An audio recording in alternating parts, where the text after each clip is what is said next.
Le livre de Jude. Il a été écrit en 66 de notre ère, 33 ans après la Pentecôte.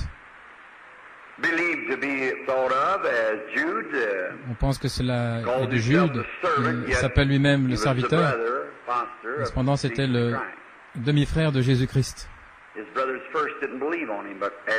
Ses frères ne croyaient pas en lui, mais après un temps, ils l'ont cru. Et Jude est un prophète. Sa petite lettre courte ici, qui a été reconnue par l'Église comme étant inspirée, c'était un prophète. Il disait des choses à l'avance et il corrigeait l'Église. Elle a été écrite à toutes les églises, dans tous les âges, et je crois spécifiquement qu'elle est pour cet âge de l'Église. Maintenant, l'Église, c'est toujours ceux qui sont appelés, les gens nés de nouveau, qu'ils soient méthodistes, baptistes, presbytériens, quoi qu'ils soient, ce sont les appelés de Dieu. Maintenant, nous voulons regarder directement dans sa parole et lire une portion ici et voir ce qu'il veut dire, comment il va parler à notre cœur. Je désire que chaque personne maintenant oubliez la lessive de main et les choses que nous devons faire. Nous sommes ici dans un but, c'est adorer Dieu. Nous sommes ici pour apprendre quelque chose.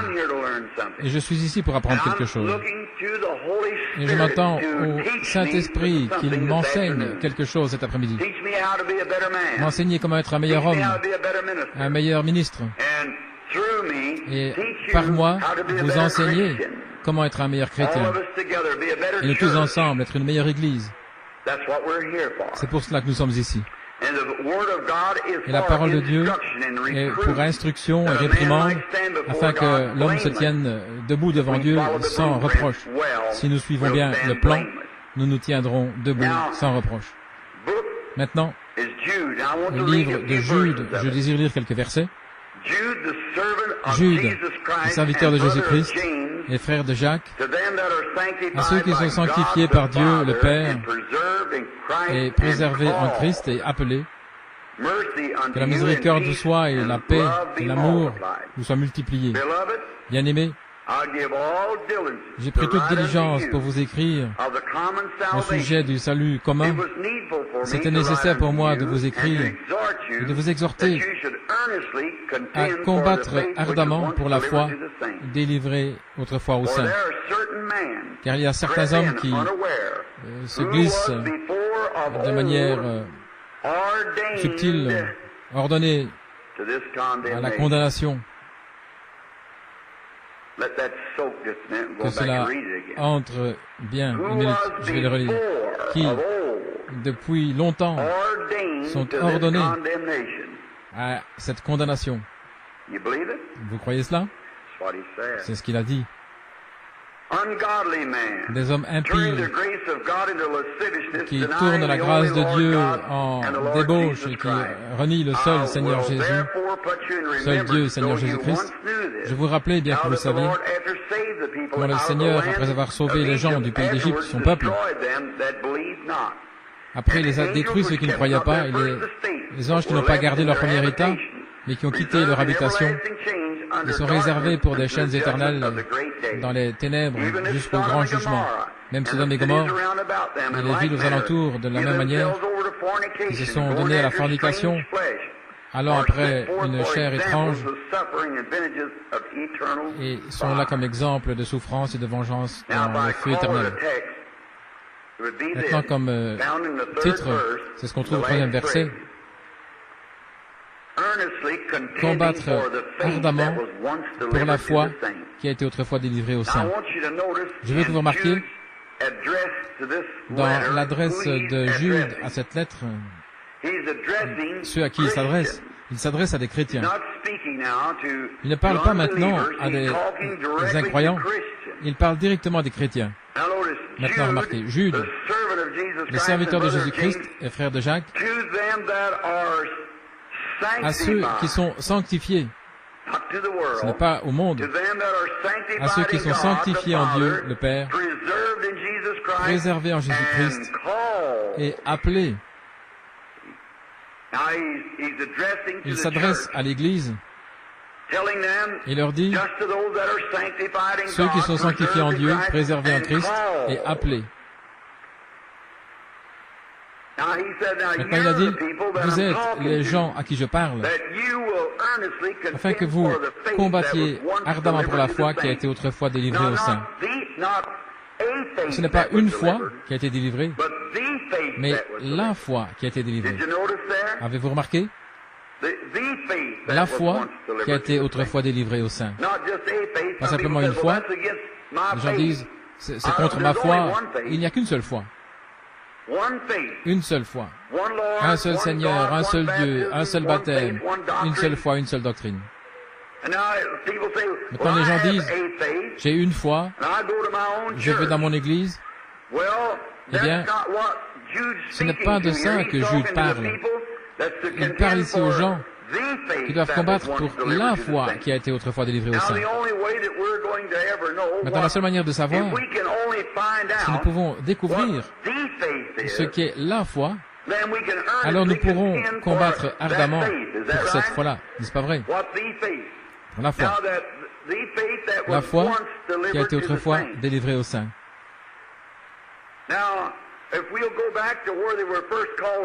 Si nous retournons à l'endroit où ils étaient tout d'abord appelés saints, et voyons quel genre de foi qu'ils avaient, alors nous saurons, plus ou moins, pourquoi combattre. Lorsqu'ils étaient appelés des saints, après avoir été sanctifiés, le mot sanctifié, ça veut dire saint, ça veut dire pur, saint, non frelaté, etc. C'était le commencement de l'Église quand elle fut inaugurée le jour de la Pentecôte. Regardons ce qu'ils avaient là-bas, ce que l'Église combattait, ce qu'ils ont perdu. C'était juste 33 ans après le commencement de l'Église. Maintenant, Jude n'allait pas retourner dans l'Ancien Testament sous la loi lévitique. C'est un chrétien. Il parlait de lorsque la première église a été mise en ordre, a été inaugurée le jour de la Pentecôte. Maintenant, nous remarquons quel genre de foi qu'ils avaient. Ils avaient une foi dans un Christ ressuscité vivant. Quelqu'un qui était ressuscité des morts et qui vivait au milieu d'eux, tout comme il était avant de mourir. Il ne combattait pas pour une histoire historique, mais il combattait pour un Christ vivant, le ressuscité, qui était au milieu d'eux. Quand il est ressuscité des morts, il a fait les mêmes choses après être ressuscité par les apôtres, comme il faisait avant de mourir, et même davantage et de plus grande. Encore un peu de temps, a-t-il dit, et le monde ne me verra plus. Cependant, vous me verrez, l'Église, les croyants, car je serai avec vous et même en vous jusqu'à la fin du monde. C'était ce que les apôtres croyaient.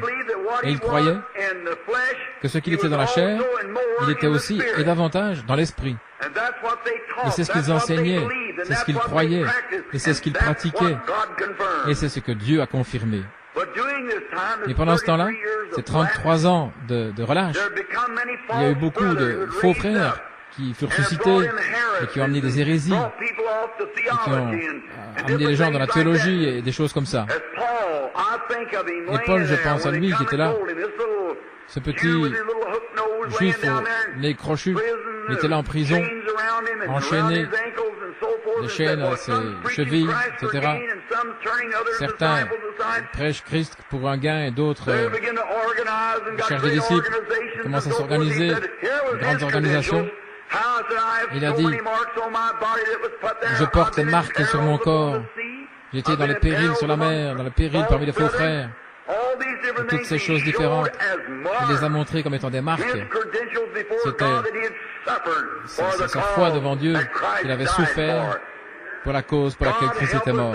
Que Dieu nous aide à avoir ce type de crédit aujourd'hui. Et combattons pour la foi, la véritable foi qui a été autrefois délivrée aux saints. Les saints croyaient dans la mort, l'ensevelissement et la résurrection. Ils croyaient dans le baptême du Saint-Esprit. L'Église primitive le croyait. Croyez-vous cela? Eh bien, alors combattons pour cela. Ils croyaient dans les signes, prodiges, suivant les croyants. Et puis ils ont commencé à déchoir de cela. Jude a dit que les hommes anciens étaient préordonnés à faire cela. Maintenant, Dieu est souverain, bien sûr, il sait. Il ne veut pas que quiconque périsse, mais que tous arrivent à la repentance. Mais afin d'être Dieu, il doit savoir, et il sait, avant que les choses arrivent, qui serait sauvé et qui ne serait pas sauvé. C'est exact. Ainsi, il y a certaines personnes qui ne seront pas, et Dieu savait depuis le commencement, et qui ne le seraient pas. Il a même suscité Pharaon, il a endurci son cœur pour ce but-là, afin de pouvoir montrer sa puissance. Et Ésaü et Jacob, pour montrer l'élection de Dieu, qu'elle est ferme, avant que les enfants soient nés. Dieu a dit, j'aime Jacob et j'ai haï Ésaü. C'est exact. Mais vous êtes un chrétien parce que Dieu a ordonné que vous soyez un chrétien. Vous deviez être un chrétien. Maintenant, vous pouvez tourner ça autrement. Votre place est là. Si Dieu vous appelle, eh bien, allez-y, emparez-vous-en. Combien c'est merveilleux. Combattre ardemment pour la foi qui a été autrefois délivrée aux saints. Là, dans ces âges, étant la foi même qu'ils avaient au commencement, est censé être encore aujourd'hui. Un érudit avec lequel je mangeais il n'y a pas longtemps, Stanley Jones, disait, frère Branham, je vois que dans vos réunions, il y a beaucoup de pentecôtistes. Oui, monsieur. Et il a dit, pourquoi? Ce sont ceux qui croient. Et il a dit, eh bien, frère Branham, je pense que la Pentecôte, c'était un échafaudage. Que Dieu allait édifier un bâtiment. La Pentecôte, c'était un échafaudage. Il dit, oui, c'est juste, je suis d'accord avec vous. Et il dit, après que le travail d'échafaudage est terminé, nous n'avons plus besoin d'échafaudage. Mais j'ai dit, mais le travail d'échafaudage n'est pas encore terminé. Quand le bâtiment sera terminé, alors Dieu enlèvera. Mais nous avons encore besoin, nous avons besoin de n'importe quelle échelle, de n'importe quelle pierre sur laquelle marcher pour avancer. Nous avons besoin de tout. Jusqu'à ce que cet évangile soit prêché à toutes les langues, les nations, alors Jésus reviendra. Maintenant, nous avons beaucoup de tracts de théologie partout dans le monde, mais l'évangile, ce n'est pas la Bible tout entière. La Bible dit, ce n'est pas complètement ça, il dit que l'évangile n'est pas venu à nous seulement en parole, mais en démonstration et puissance, démonstration du Saint-Esprit. Jésus a dit, allez dans le monde entier, prêcher l'évangile à chaque créature. Il voulait dire, allez dans le monde et démontrer la puissance de Dieu à chaque création, chaque créature. Afin de prêcher l'évangile, afin de pouvoir prêcher l'évangile, vous devez avoir la puissance et la démonstration du Saint-Esprit pour prouver l'évangile. La lettre tue, la parole, la lettre tue, l'esprit donne la vie. Donc ce n'est pas quelque chose de rituel, mais c'est absolument une réalité réelle, vivante, de la résurrection de Jésus-Christ vivant parmi les hommes. Et c'est ça la foi. Et j'essaie de mon mieux de combattre pour cela aujourd'hui. Que Jésus-Christ est le même hier, aujourd'hui et pour toujours. Et sa puissance est sans limite. Si vous pouvez limiter Dieu, vous pouvez limiter Christ. Si vous limitez l'Église aujourd'hui et ses possibilités, vous limitez Dieu. Mais quelles que soient les choses que vous désirez, quand vous priez, croyez que vous les recevez et vous pourrez l'avoir. Il a dit ça, je le crois, je sais que c'est la vérité. Maintenant, nous pensons combien c'est merveilleux, comment Dieu a fait ces choses pour nous, et voir en ce jour comment il a été prédit par les prophètes, par les Écritures. Et quelqu'un m'a posé la question, c'était le même homme, pourquoi je m'associais avec les pentecôtistes? Maintenant, voici la raison. Maintenant, je sais qu'il y a beaucoup de choses que je pense qui devraient être corrigées au niveau de la doctrine, c'est mon opinion. Et peut-être que moi aussi, mais voici une chose que j'ai découvert. Ce sont des gens avec une foi vivante. Ils ont absolument saisi quelque chose. Dieu là-bas, qui leur donne une nouvelle naissance, qui met Dieu dans la personne, qui le fait croire dans le surnaturel. Maintenant, si vous n'êtes pas né de nouveau, vous ne croyez pas dans le surnaturel. Et si vous ne croyez pas dans le surnaturel, vous n'êtes pas né de nouveau. Parce que lorsque vous êtes né de nouveau, vous devenez un fils de Dieu. Et étant un fils de Dieu, vous avez la nature de Dieu. Et alors vous revêtez les choses, vous voulez voir le mouvement de Dieu, vous voulez voir Dieu agir. Parce que vous êtes son fils, vous êtes fait à son image, et vous êtes né de son esprit, vous faites partie de lui. Et alors vous avez la foi pour n'importe quoi. Amen. Remarquez comment, depuis le commencement, Satan a été si proche. Beaucoup de gens disent, frère Branham, ne pensez-vous pas que le communisme est détestable? Oui, c'est détestable, mais ce n'est pas ça l'Antichrist. Non, monsieur. Jésus a dit que l'Antichrist serait si proche que le réel, au point de séduire les élus si c'était possible. Ce sont les gens religieux. Voilà où cela vient. Maintenant, revenons au commencement. Là, dans le jardin d'Éden, nous pourrions aller avant cela, mais prenons les deux premiers garçons qui sont nés sur cette terre. Caïn, tout d'abord. Vraiment, il était censé avoir le droit d'aînesse, mais il a perdu, tout comme Ésaü. Comme la première église, de la mère église, si vous voulez l'appeler. Tout le long du chemin, il a perdu le droit d'aînesse. Maintenant, Caïn et Abel, quand ils ont été rejetés du jardin d'Éden, parce que la mort était venue par leurs parents et eux, ces deux garçons étaient des garçons religieux, très religieux. Si vous voulez voir où ils vivaient, si vous voulez découvrir quel genre de moisson vous allez avoir, eh bien regardez quelle sorte de semence vous allez planter. Maintenant la Genèse, c'est la semence ou le commencement. Et comment là-bas, au commencement, nous voyons les esprits qui arrivent. Par exemple, nous passons à Babylone. Lorsque Babylone est apparu la première fois, regardons dans la Bible, Babylone est apparu là-bas. Vous savez, Nimrod a construit Babylone. D'abord, Babylone s'appelait la porte du ciel. Et puis, elle fut appelée la confusion. Et c'est là où l'idolâtrie a commencé. Nimrod était un fils de Cam, et ça vient d'un fils de Caïn. Regardez ces semences, comme elles arrivent. Regardez ce qu'elles portent, leurs actions. Et maintenant, nous sommes directement au-dessus des cieux.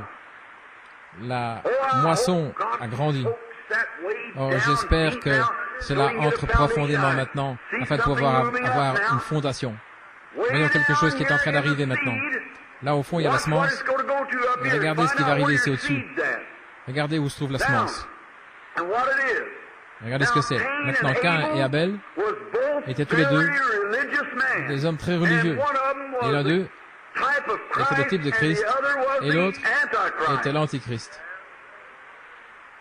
Caïn était juste aussi religieux qu'Abel. Amen. Regardez, remarquez-le. Bien souvent, vous remarquez, regardez ici, comme Caïn a tué Abel à l'autel, de même, Judas a tué Jésus à l'autel. Caïn et Abel étaient un type de Judas et de Jésus. Tout le long, vous avez le pour et le contre. Regardez l'arche. Dans l'arche, il y avait la colombe et il y avait le corbeau. Tous les deux étaient là, dans l'arche. Ils nidifiaient là, ensemble. Et là, tous les deux pouvaient voler. Tous les deux, c'était des oiseaux. Et si vous remarquez, c'était leur nourriture.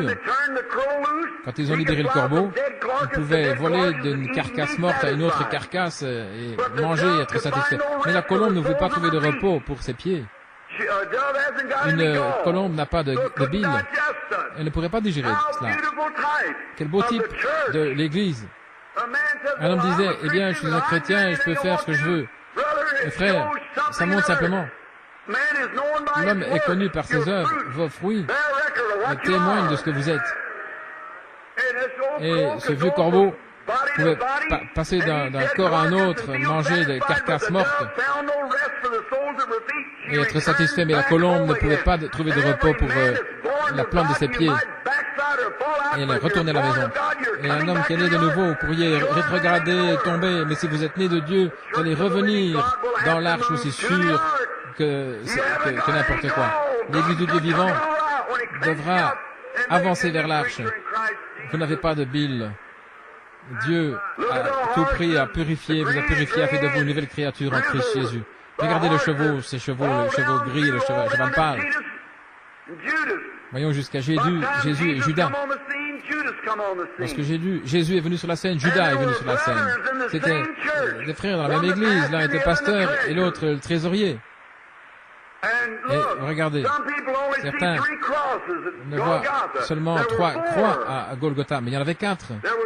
Il y avait un voleur d'un côté, un voleur de l'autre côté, et Jésus au milieu. Et maudit est celui qui est suspendu à l'arbre. Et Jésus a été fait malédiction, pendu à un arbre, et Judas s'est pendu lui-même à un sycomore, ce qui était une croix comme le reste des autres. Et voilà, il était le Fils de Dieu qui est descendu du palais de la gloire, du palais d'ivoire de Dieu, qui fait chair et a demeuré parmi nous. Et là, Judas était là, le fils de perdition, venant de l'enfer, retournant en enfer. Dieu dans la chair, venant du ciel, retournant au ciel. Donc il y avait un voleur d'un côté qui a dit, Seigneur, souviens-toi de moi quand tu viendras dans ton royaume. Regardez l'autre. Si, une question, si tu es un fils de Dieu, si, voyez, c'est le prédicateur de l'évangile qui prêche là.